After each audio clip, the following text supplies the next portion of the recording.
ખેડામાં પિતાએ પોતાની જ દીકરીને ઉતારી મોતને ઘાટ 7 વર્ષની પુત્રીની પિતાએ કરી હત્યા કપડવંજ પાસેથી પસાર થતી નર્મદા મુખ્ય કેનાલમાં દીકરીને ફેંકી દીધી તો માતાની સામે જ દીકરીને કેનાલમાં ફેંકી દીધી આરોપી પિતાને 2 દીકરીઓ હોવાથી અન્ય પુત્ર પ્રાપ્તિની લાલચે પિતાએ નાની દીકરીની હત્યા કરી નાખી દર્શન કરાવવાના બહાને આરોપી તેની પુત્રી અને પત્નીને લઈ ઘરેથી નીકળ્યો હતો તે સમયે અચાનક રસ્તા પર બાઇક રોકી પુત્રીને કેનાલમાં ફેંકી દીધી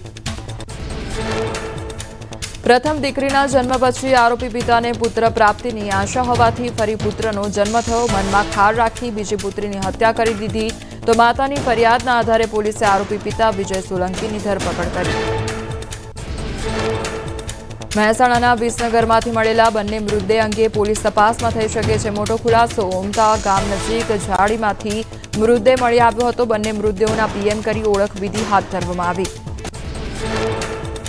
સુરતના કતારગામમાં ખાનગી ટ્યુશનની શિક્ષિકાએ આપઘાત કર્યો તો યુવતીના આપઘાતને લઈ પાટીદાર અગ્રણી વિજય માંગુકિયાએ મુખ્યમંત્રીને પત્ર લખ્યો પત્રમાં માનસિક વિકૃતિ ધરાવતો યુવક યુવતીને બ્લેકમેલ કરતો હોવાની કરી રજૂઆત